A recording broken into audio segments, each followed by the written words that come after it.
Hello, ladies and gentlemen, and welcome back to the Warlords of Draenor Alpha with me, Meoni, and today we're looking at Garrisons. Now, Garrisons are actually part of the story progression of the actual leveling process of the whole, the expansion story. And here we are, we have literally just phased in, you saw it loading a minute ago. We're on the Alpha server here, literally doing the leveling process. I'm still level 90 here.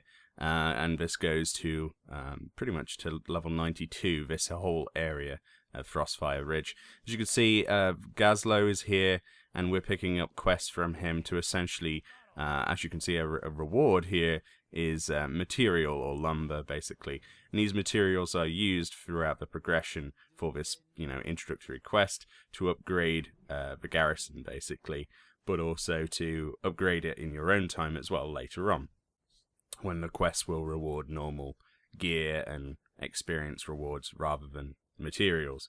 So it's up to you to really acquire materials throughout the progression of your experience using various quests and other methods to get that along the way.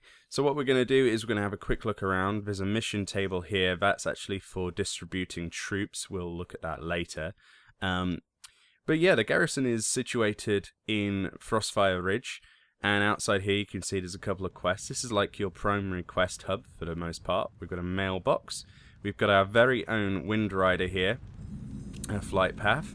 So it also has a portal to Orgrimmar. We have some crazy stuff going off there with Drekthar. This is all part of the storyline. I won't spoil anything for you. It's kind of, I'll let you see it for yourself. But this is pretty much where the garrison is. It's quite a large area. We have reagent vendors here. Pretty much any vendor you would need. There isn't currently an auction house, so you'll still need to go to town for that, but we have a way of repairing.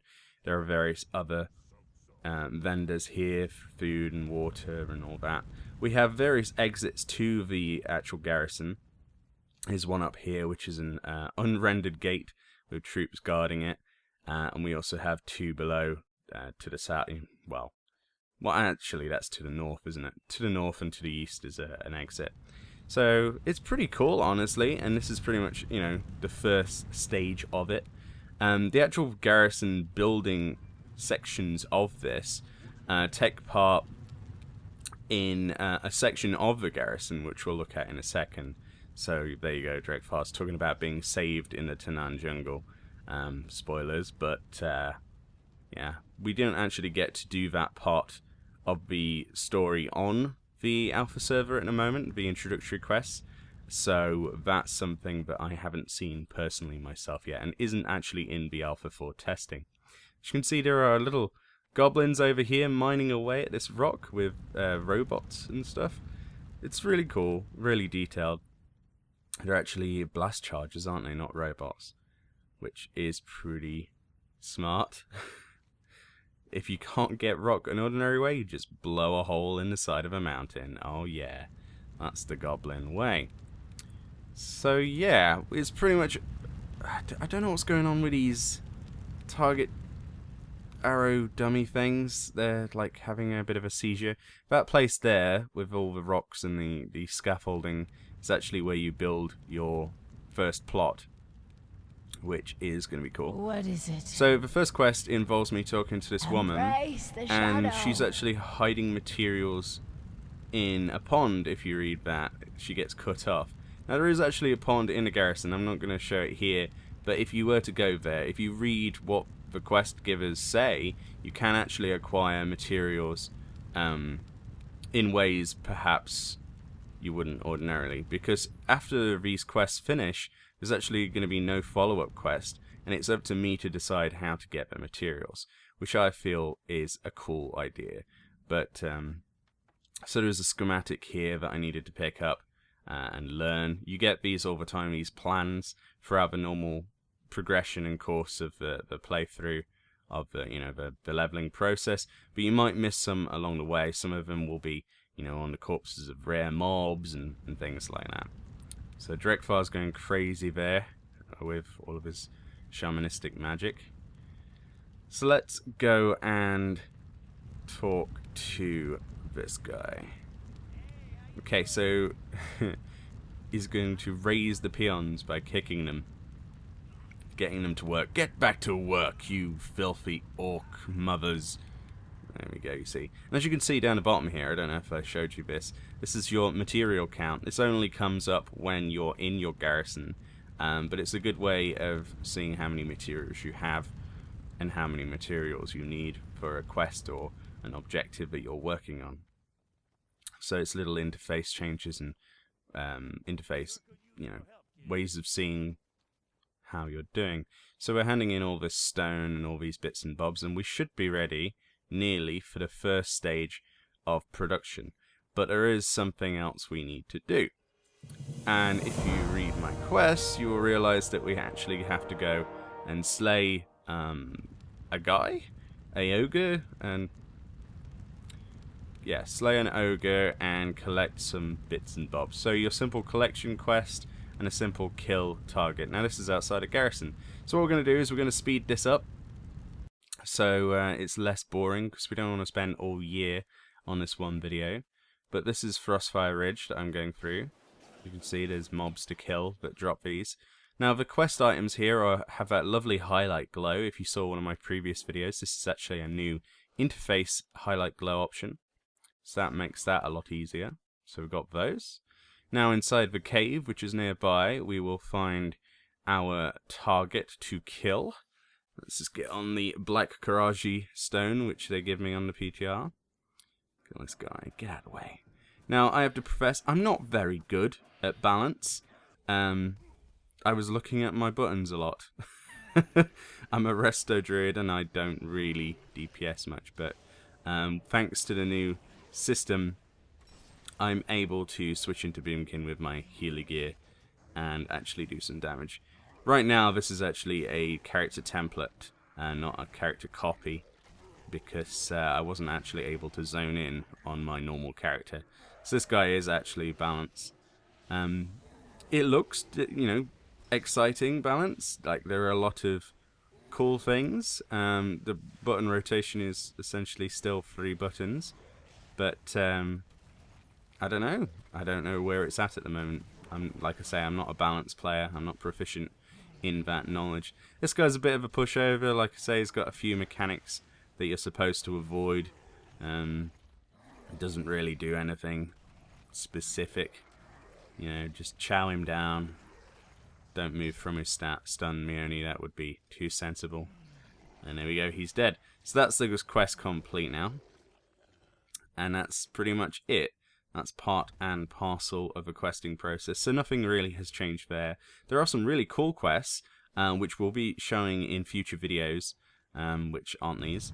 But if we head back to the garrison now, we'll be able to hand this in, and we'll be able to show you, the primary stages of actually building your garrison. So let's go back and talk to Gazlo. Alright, here you go, buddy. Here's the materials you needed. Boom. Now he wants me to... Okay, he wants me to build some stuff. This is where it gets interesting. So if we click on the table in front, not that one there, the one that's glowing, then we will be able to place down objects and build objects. So basically this section here is where you pick the thing you want to build. You can only build the ones that are highlighted, so the barracks at the moment. This section here tells you what that building gives you, basically, and how much it costs. And then this screen down here is the various slots in your garrison that can be upgraded, of course, to actually place things down. There are different slot sizes and different buildings here. All of them have different, obvious different reasons to exist, such as armories for building various things. And there are actually some profession beneficiary things, so you can get like a blacksmith and not have blacksmithing on your character, but still be able to create basic blacksmithing items. And that applies to all of the profession stuff as well. That's in the small section. But we have some really cool things like stables, and all of these things allow you to essentially have buffs throughout leveling and, end game essentially as well. And we'll be looking at some of those shortly. But it pretty much has like a list of prerequisites. You'll need plans for various buildings, which you'll acquire from various means, and it's up to you to find out where those are. So I'm sure, we'll be doing video guides as to where we can get those particular plans in the future. You can be sure of it on AceGamesTV.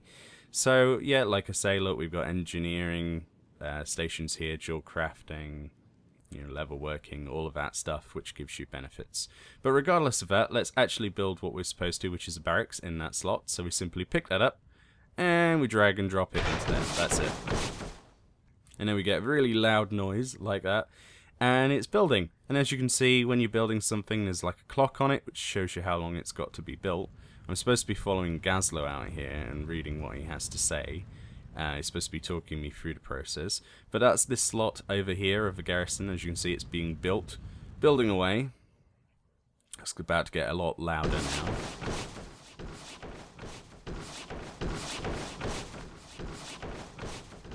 We simply click on this.